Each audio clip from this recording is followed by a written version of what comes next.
João 14, verso de número 6. Eu quero fazer uma reflexão com vocês. Só vou usar a primeira parte. Disse-lhe Jesus: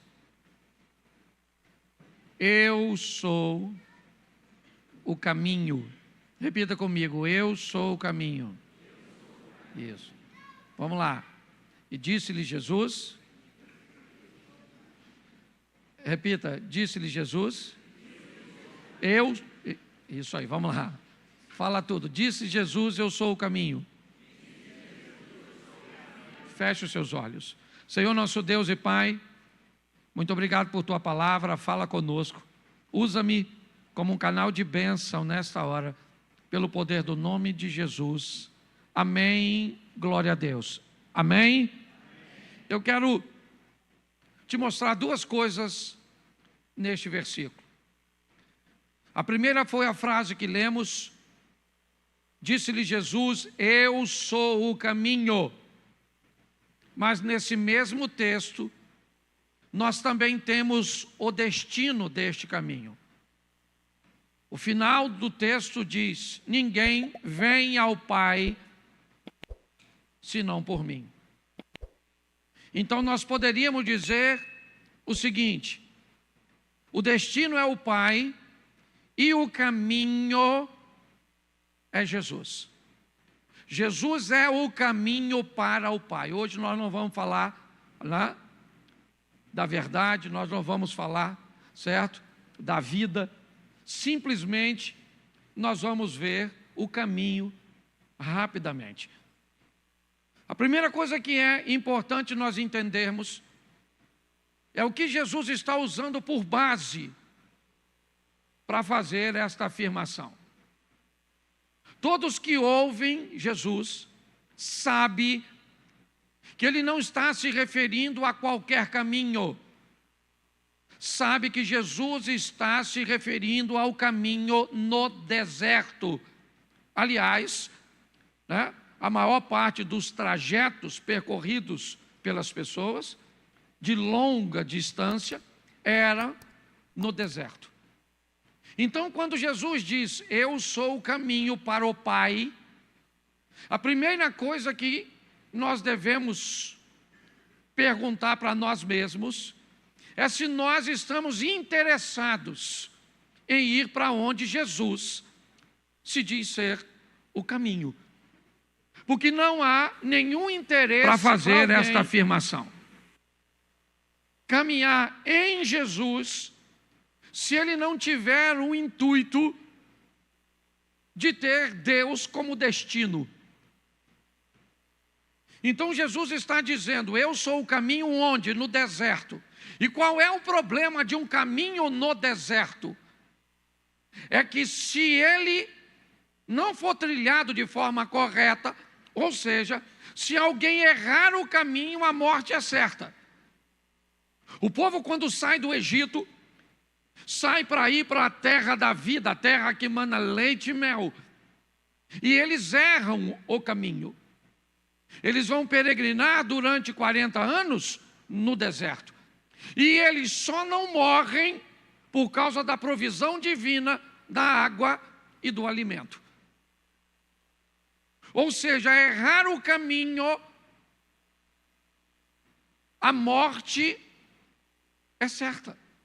Quando Jesus disse: eu sou o caminho para Deus, usando a figura do caminho no deserto, não se pode errar.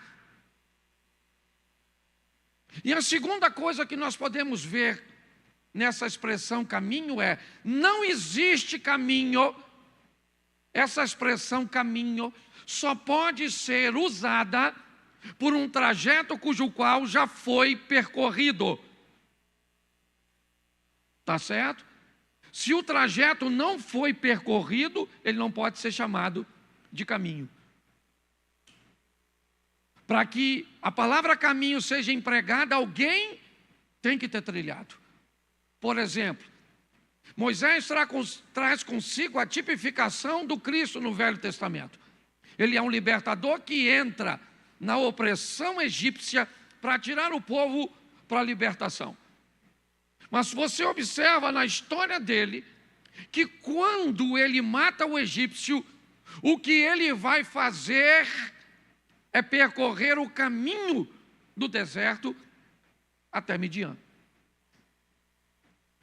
Moisés é alguém que vai trilhar aquele trajeto para fazer um reconhecimento do caminho, então ele volta, tira o povo, mas quando ele sai com o povo, ele já tem noção do que percorrer, porque ele conhece o caminho. Então Jesus está dizendo, olha, eu sou o caminho, tá certo? Para onde? Para o Pai. Ninguém vem ao Pai senão por mim. Tá certo. Por que é importante essa visão? Porque se errar o caminho é morte. Não tem uma outra possibilidade. E o que ele está dizendo, eu vou percorrer. Se o contrário da morte é vida, o que ele está dizendo é, eu vou percorrer este caminho para depois conduzir você. Por isso que Jesus faz o trajeto do túmulo e não fica lá. Por isso que ele faz o trajeto da morte, mas a morte não o vence. Na verdade, ele está descrevendo, eu tenho autoridade para me tornar o caminho. Eu sou capaz de guiar vocês em segurança. Mas aí vamos a uma outra pergunta. Tem algum outro caminho? Porque se tem duas pessoas que fazem a mesma coisa, se tem duas pessoas que vendem o mesmo produto, se tem duas empresas que fazem a mesma coisa, eu posso fazer uma boa pergunta. Por que comprar com você? Por que você? Então Jesus disse, eu sou o caminho. O caminho para onde? Para o Pai. Errar o caminho é morrer. E eu tenho autoridade para dar vida, porque percorri o caminho da morte e a venci. Mas agora vamos a uma frase normalmente dita de forma popular, todos os caminhos levam a Deus.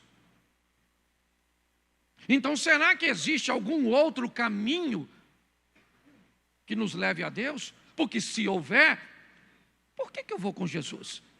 Por que não a Maria? Por que não o islamismo? Por que não? Se tem outro caminho, alguém tem que me explicar. Por que é que eu vou percorrer esse?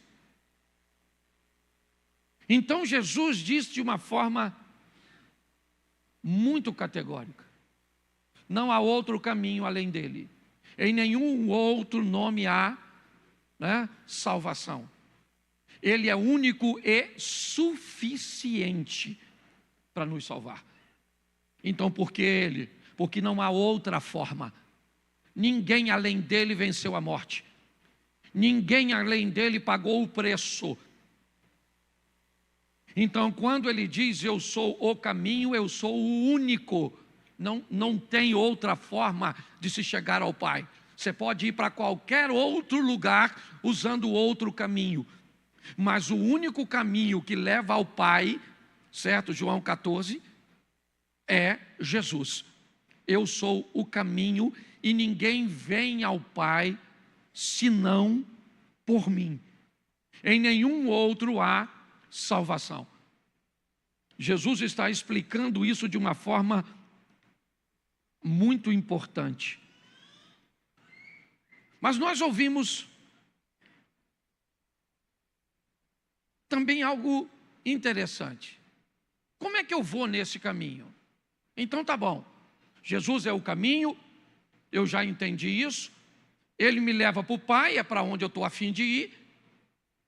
Tá certo? Não, eu estou a fim de ir para o meu próprio prazer. Eu, na minha visão, morreu, acabou. Então você não precisa de Jesus.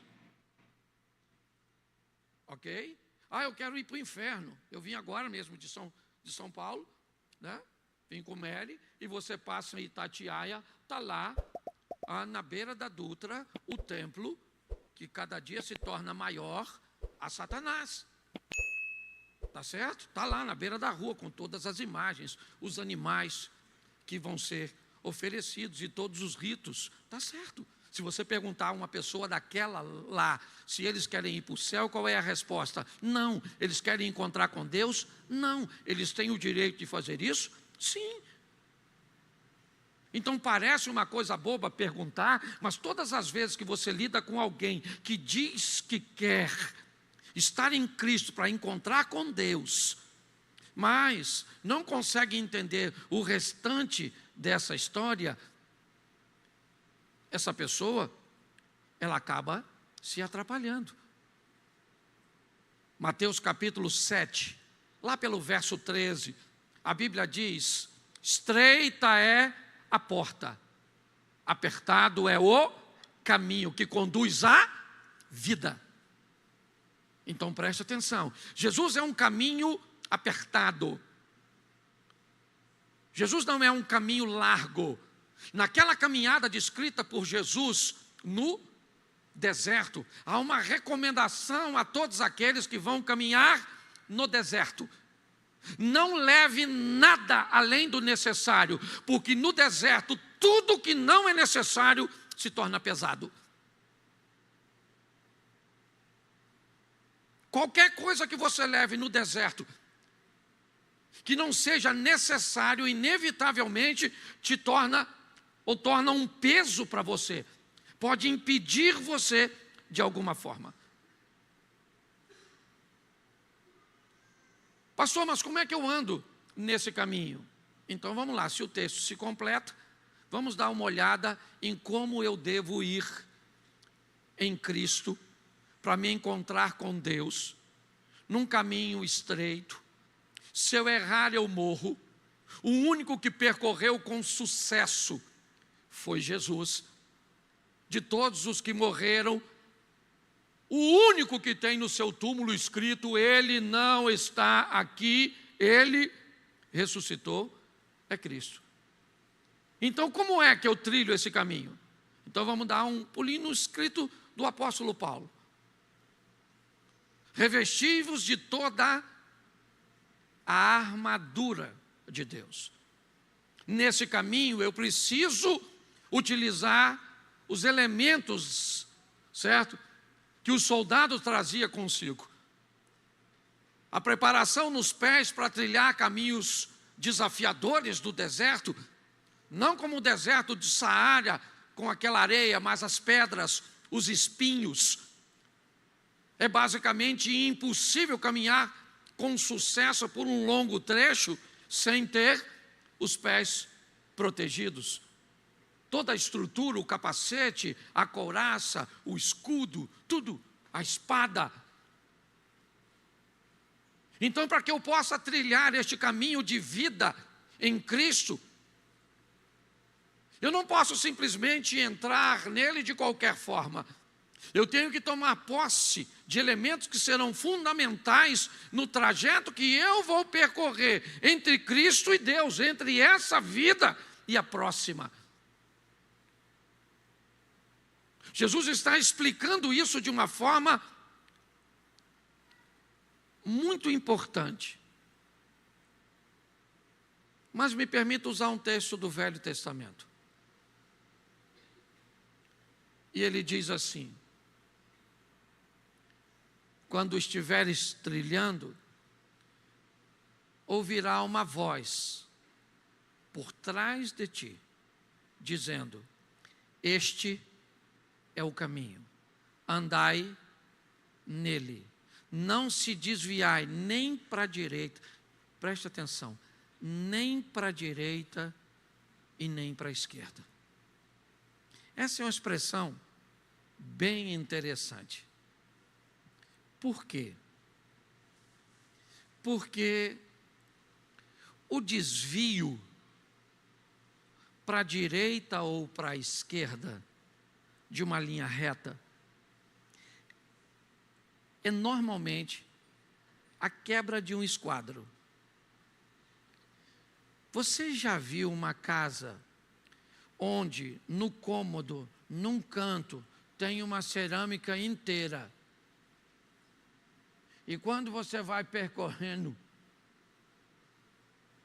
a cerâmica vai diminuindo. Você já notou isso? Às vezes, é um troço absurdo, mas acontece. Você sabia que dependendo da distância, o começo do desvio foi 1 centímetro? 1 centímetro que não parece nada aqui, nada. O que é 1 centímetro aqui? Nada. Coloque fora do esquadro 1 centímetro aqui, daqui no final daquela parede.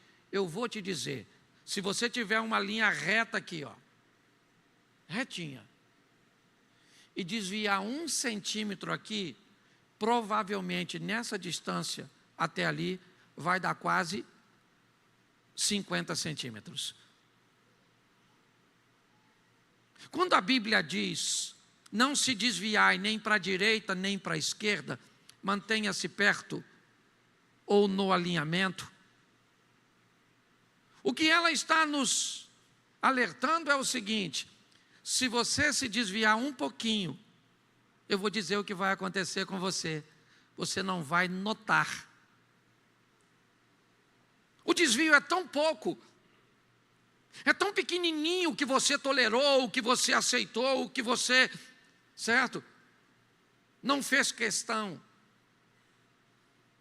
Mas como a caminhada de fé não é uma prova de velocidade, ela é de resistência, porque ela é longa. No final dessa caminhada, talvez você procure a linha de referência e não veja mais. Ela ficou distante demais.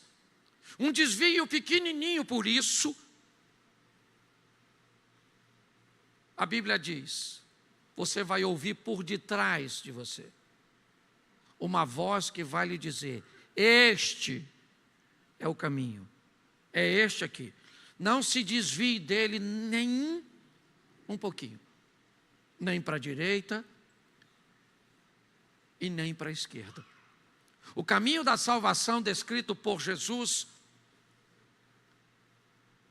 dá a ele a autoridade de que em nenhum outro além dele sejamos salvos. Ele nos faz entender que é um caminho que não é largo, ele é apertado, ele é estreito. Num ambiente estreito nós vamos ter duas coisas importantíssimas. Primeiro, nós vamos ter poucas pessoas caminhando conosco. Segundo, caminhar num ambiente estreito não é agradável, é apertado, é desafiador. Dependendo do local que você entre, se ele for apertado demais, te dá até vontade de desistir. Eu vou voltar, eu não quero estar aqui. Jesus nos fez esse alerta e ele é importantíssimo. Ficar atento em que não sei o que as pessoas vão te dizer, mas a única coisa que eu posso concordar com todos os caminhos levam a Deus é muito simples. Todos os caminhos levam a Deus, sim ou não? Sim, porque com a morte todo olho verá, toda língua confessará, ou seja, todos os caminhos levam a Deus. Por quê? Porque independente do caminho que você tome, ele leva à morte, e a morte inevitavelmente nos leva a Deus. Agora, de volta para Deus, uma coisa é te levar para Deus, outra coisa é te levar de volta para Deus. O único capaz de nos levar de volta para Deus é Jesus. Porque ele conseguiu isso com autoridade. Então ele disse, de uma forma, muito incisiva, eu sou o caminho. Eu sou. Ele não disse eu tenho o caminho, eu mostro o caminho. Ele diz eu sou. Eu sou porque me tornei. Eu sou porque percorri. Eu sou porque se você quer encontrar com o Pai, que é para onde eu vou, e aí eu estou usando uma figura mais, né? Saindo aqui da Trindade, ele diz: pegue a sua cruz e venha atrás de mim. A cada dia que passa, nós vemos mais dúvidas em torno disso, mais questionamento em torno dessas situações. Então Jesus diz: eu sou o caminho, se errar é morte. Eu sou o caminho, percorri o caminho para me torná-lo. O caminho que leva o homem de volta a Deus é apertado, é estreito. Não leve nada que não seja necessário, porque só vai te dar problema na caminhada. Entenda que poucas pessoas vão caminhar com você, e se prepare para enfrentar a oposição. No caminho, com a armadura, o texto basicamente termina dizendo: porque com essa estrutura você poderá apagar ou sufocar ou suprimir, certo? Todas as astutas ciladas do diabo. Então, se Jesus é o caminho, Satanás é a perdição. Se Jesus é a luz, ele é as trevas. Se Jesus é a vitória, ele é a derrota. Se Jesus é a vida, ele é a morte. Nós temos inevitavelmente, goste você ou não, um adversário. E a proposta dele é impedir que o que Jesus fez para nos salvar seja anulado. Por que você acha que até hoje tem religiões ou estruturas que sacrificam animais? Simplesmente porque é uma forma de dizer que o sangue de Jesus não vale nada. Certo? É simplesmente a forma de descredenciar o que ele fez. Agora, se nós queremos encontrar com o Pai, e eu acredito que todos nós desejamos, todos nós queremos, a regra é simples. Ele é único e suficiente. Evite levar qualquer coisa que se torne um peso para você. Cuidado com o desvio pequeno, porque no final dessa história você pode escutar: apartai-vos de mim, maldito, eu não sei quem você é. A minha reflexão hoje tem a proposta de que olhemos para uma expressão tão simples, mas ao mesmo tempo tão profunda. Eu sou o caminho, disse Jesus. Errar. Ah, pastor, o que pode me fazer errar o caminho? Simples. Um irmão pode fazer errar o caminho. Pode. Ele pode te aborrecer a ponto de você se desviar. A palavra desvio, né, é simplesmente sair do caminho. Aliás, essa é a conotação também da palavra escândalo. Tá certo? Você escandaliza quando alguém estava andando certinho e algo aconteceu e o tirou do caminho. Essa pessoa se escandalizou. Então você pode ter uma palavra de um pastor aqui em cima, que pode tirar você do caminho. Você pode ter uma brincadeira ou qualquer situação na igreja que pode te afastar do caminho. Você pode ter feito um negócio com alguém e esse negócio não foi legal, e aí você levou um prejuízo e isso tirar você do caminho. Você pode ter arrumado uma namorada e o relacionamento não foi muito extenso, não foi muito longo, e por causa do término de um relacionamento, pessoas se afastaram do caminho. A estrutura que o diabo vai usar para tentar nos tirar,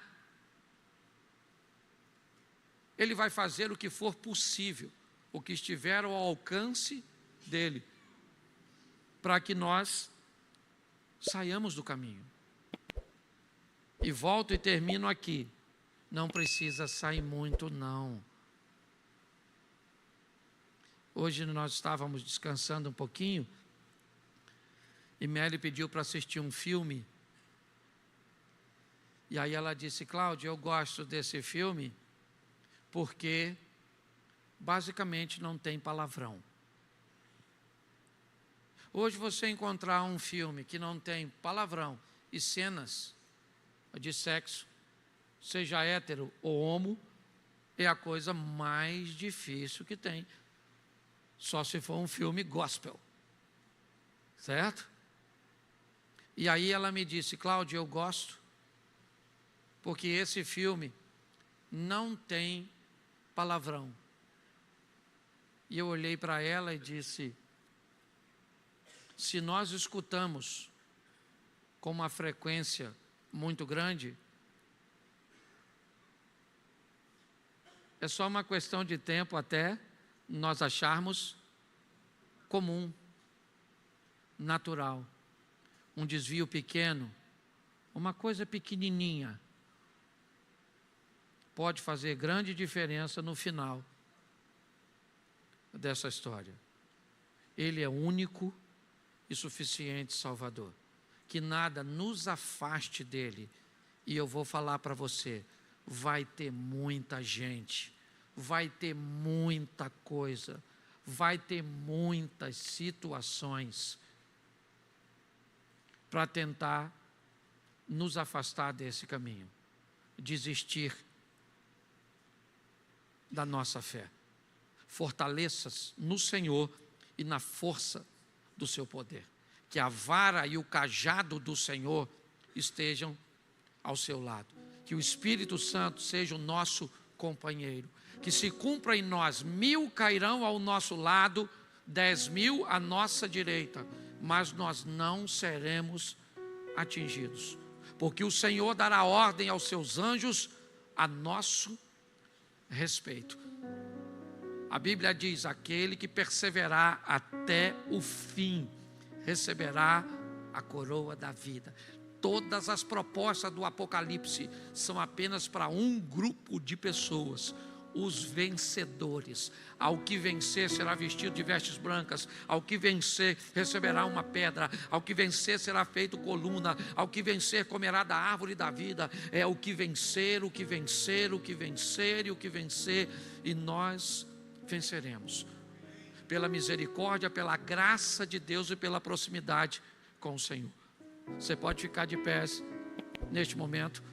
Que nada nos separe do amor de Cristo.